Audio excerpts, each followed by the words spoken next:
So while I continue to put off watching Home Sweet Home Alone for obvious reasons, I decided to make a quick little video here because a new trailer for Spider-Man No Way Home released last night.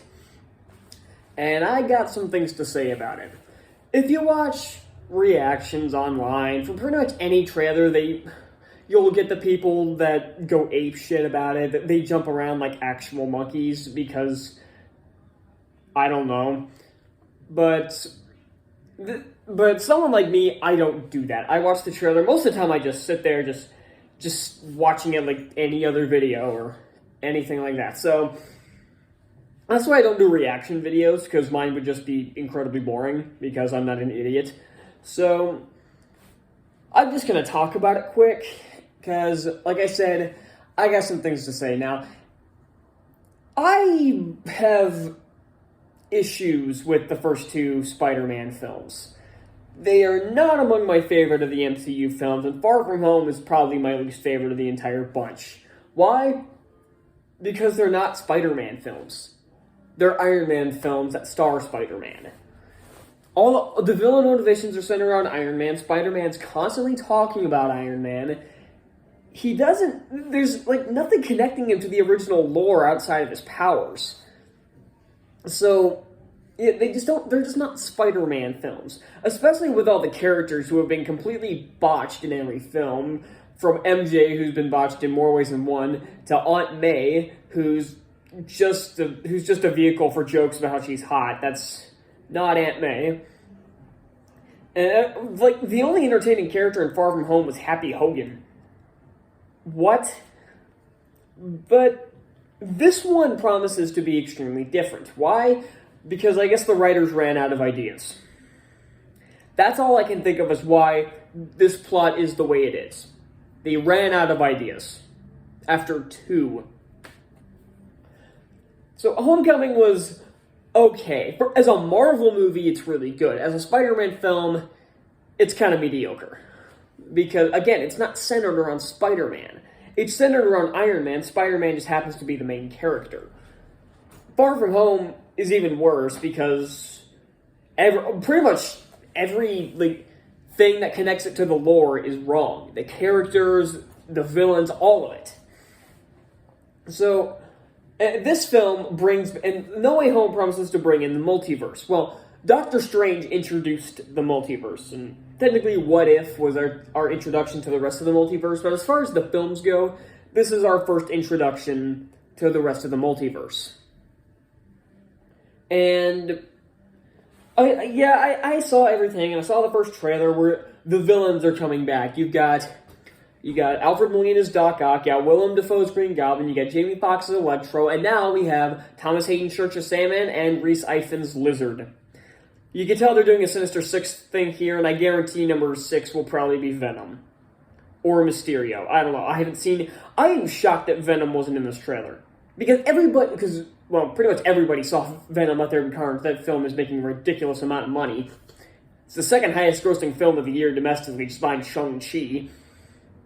So, it's not like that would have been a spoiler for the film. The film has been out for over a month. About a month and a half now, so I am shocked he wasn't in the trailer. I was expecting at the end of the trailer. I know everyone was expecting Tobey Maguire and Andrew Garfield to show up at the end of the trailer. I was hoping for Venom. I was hoping to see Venom in the trailer. He didn't show up, and that was a little disappointing. But he'll be in the movie. There's no doubt about that. I don't think it'll just be in credits. I heard rumors that the end of the film will feature Tom Holland's Spider-Man getting the black suit. Okay, that's an interesting idea. That's probably what Spider-Man 3 should have done. Screw Venom and have Peter get the suit at the end of the film. That would have been much better, but whatever. And this film, the people who made this movie have promised it's going to be the darkest Spidey film yet.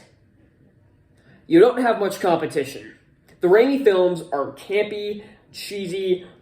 They don't take themselves seriously. There's very little dark moments in those films. The only competition you have as far as darkest Spidey film is the first Amazing Spider-Man, as that came out around the time when a lot of superhero movies were going for a darker, grittier tone. But with Spider-Man, unlike Fantastic Four or Man of Steel, it actually worked. Because the way they set up the character. They didn't just take the character and make everything darker and bleaker. They adapted it to make it that way. And Amazing Spider-Man 2 was a lot lighter anyway, so there you go. So it only has one competition in terms of darkest Spider-Man film. So, and hell, even Amazing Spider-Man 2 had that really gruesome death at the end, so... Yeah, so, yeah, just the Amazing Spider-Man films is your only competition, so it's not the darkest Spidey film. That's not an achievement. But it does promise some cool things that I'm interested that happened in the trailer. For one, near the end of the trailer, they once again reference the Amazing Spider-Man 2 where it has MJ falling and Peter trying to grab her. They reference this in Venom Let There Be Carnage, and they basically did that for a laugh, and I'll admit, it got a laugh out of me. Because then they did the same thing with another character in a different version of the shot with that character, and that character actually dies, which I thought that was hysterical. But whatever. Not the point. I don't know what they're planning here. Is he actually going to save her? Is somebody else going to save her? Or is she actually going to die? Because I know somebody's going to. I've seen speculation that there was a line in this trailer where Peter's talking to Aunt May. He says, "I can't save everybody," or something like that. And it looked like the exact same place where all these like guys with guns were like cornering Happy Hogan in a car. I've seen theories and speculation that Happy is going to die in that scene. Or possibly with that pumpkin bomb that like blows up in Peter's face. Maybe Green Goblin kills Happy. I don't know. That honestly, Happy Hogan was my favorite character in Far From Home, which again is kind of sad, but it still stands. He's a likable character, and it would suck to see him die, but it would establish some stakes. Because Homecoming and Far From Home, my biggest problem with those is that the stakes felt incredibly low. Even in the second film, where it looked like world-ending disasters, there wasn't too high of stakes. And that was my biggest problem with them. They felt too small scale. It was also my problem with Venom Let There Be Carnage. It was too small scale. This one, you could tell they're trying to address the criticisms that they've gotten. I will give them immense credit for acknowledging the criticisms of the past films. Now, what are some problems I have with this trailer? Because I do have some. I'm not one of those guys that say, "Oh, this trailer was amazing, this trailer was perfect, everything I wanted." No. My biggest problem, the dialogue is atrocious. They must have cherry-picked, I hope they just accidentally cherry-picked the worst lines of dialogue from this movie.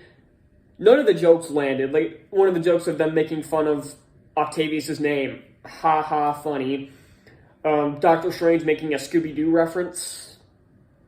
Not funny. Some of the serious lines are just not that great either. All the dialogue in this trailer is atrocious. It's terrible. It was cool to see Jamie Foxx's Electro again. I was never attached to the Raimi films. I don't really like those. So seeing Molina's Otto and seeing Sandman and Green Goblin didn't do much for me, but it was really cool for me to see Electro and Lizard again. Because I am a huge fan of the Amazing Spider-Man films, obviously. So it was cool to see them back. But again, we didn't get to see much. And I do like Electro, like, whenever he like uses electricity, like the style of like his mask in the electricity will show up in electricity. That was pretty cool. It was a cool way to address the mask from the comics without making it look, ridiculous. Because something like Web of Shadows adapted the mask to look cool, and the Marvel Spider-Man just did away with it. And so did the Amazing Spider-Man 2. And this one addresses it and makes it look and makes it in a badass way. And also, this movie makes Doctor Strange look like an idiot. Because we all know it's Peter's fault for screwing up the spell. I saw a ton of people saying in memes and bullshit like that of saying Doctor Strange, we thought Wanda was going to mess up the multiverse, we thought it'd be Loki. Nope, it was Doctor Strange. It wasn't his fault. That was all on Peter. He told him to shut his mouth and he wouldn't do it. That is entirely, and even Doctor Strange acknowledged that. When you screwed up the spell, yeah, it was his fault. I don't care what anybody says, it was Peter's fault. And you're telling me he can't fix this? He has basically unlimited power.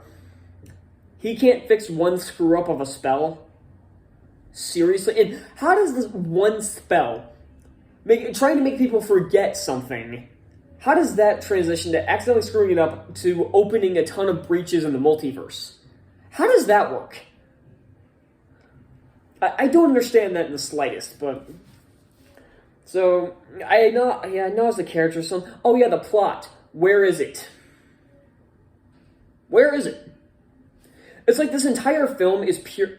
This entire film looks like a video game. Because it's just a bunch of fan service. Oh, we see the villains. Great. Oh, we get a couple of jokes here. Great. We get a few action shots. Great. What's the plot? Okay, we... Apparently, from what I can tell, my guess is that the movie's 2 hours and 49 minutes is the confirmed runtime, I think.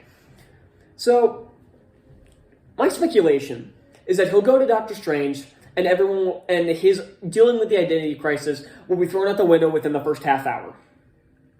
He won't have to deal with his identity crisis at all. It'll be chucked out the window. I do appreciate that the first trailer, what I assumed after seeing Far From Home is that it would be used as a running joke. The trailer for this film, the first one, showed that they're trying to take it seriously. I do appreciate that. Again, they're trying to take it a bit more seriously, which was one of my other problems with the first two. They were way too light, and like I said, had no stakes, and nothing was serious. Everything was done for laughs. So I appreciate this film for acknowledging the criticism, or seemingly at least. Who knows? They might be pulling our leg by telling us it's a dark Spidey film and having brief moments of darkness with a bunch of shitty jokes. Far From Home had maybe 2% of the jokes work. I hated the jokes in that movie. It was like Last Jedi level bad. But I don't know. Something about this. I don't know. Everybody's saying, oh, this is going to be the greatest Spider-Man, but this is going to bring back the hype from Avengers Endgame. From the trailers, especially this one, the first one got me pretty hyped. I'm like, okay, this looks pretty cool. This one brought me back down another peg. Because it's not that I'm no longer excited, and it's not like this didn't increase my excitement. Again, seeing Electro and Lizard, seeing them again was awesome. But, again, the dialogue's atrocious, the plot is non-existent, and I don't know what it is. Something in the back of my brain is telling me, keep your expectations low. Because I've been screwed over by movies too many times. My expectations for Last Jedi were through the roof, and I'm so disappointed. My expectations for The Crimes of Grindelwald were through the roof, and I was entirely let down. Something tells me this is going to be similar. I think it'll still be a good movie. It'll probably be the best of the 3 Spider-Man films that the MCU has made so far. But I don't know, something about it is just telling me that if you get your hopes too high, you are going to be disappointed like hell. This isn't going to be Avengers Endgame level good. It's not going to be. I seriously doubt it'll be as good as Avengers Endgame. Shang-Chi and Eternals were great, and Black Widow was pretty damn good too. I think this one might be the weakest of the 4 coming this year. I know a lot of people didn't really like Black Widow, and people are pretending to not like Eternals, because I know plenty of people who actually do legitimately love Eternals. So, but this one, a bunch of people I can tell are just going to be pretending to like it even if they hate it. I guarantee it. Same thing with Zack Snyder's Justice League. Some people may have hated it, but they pretend they didn't to avoid controversy, and that's pathetic. But again, I think it'll still be fine. I think it'll still be a decent film, but again, all these trailers are showing is pure fan service. There's no plot. There's barely a plot to speak of. You can tell the identity crisis that they were pushing in the first trailer is going to be chucked out the window within the first half hour. I guarantee it. I'm calling it right now. He will go to Doctor Strange to make people forget he's Spider-Man within the first half hour. I don't know what the hell they're going to do for 2 hours and 49 minutes. This looks like a film that would be an hour and a half. Or again, this looks like a video game trailer. We don't get a plot, we just get a bunch of pretty looking shots and fan service. That's it. So I don't know what this will look like. I don't know how it'll be. I'm not going to see it on opening weekend. I'm going to be seeing it late. But unlike a bunch of other people who are stupid on the internet, I know how to avoid spoilers. I'll still be making videos within those 2 weeks because there are plenty of films I'm gonna see, like what comes in December? The Sing 2, Matrix Resurrections, West Side Story. Or West Side Story comes up before, but I digress. That'll probably be my New Year's Eve movie. Like I always do, me and my family always do a movie on New Year's Eve. Like last year we did Wonder Woman 84, and the Star Wars movies, and we did Aquaman. So this year it'll be Spider-Man No Way Home. But again, something's telling me something's telling me that this isn't going to be as good as people are hyping it up to be.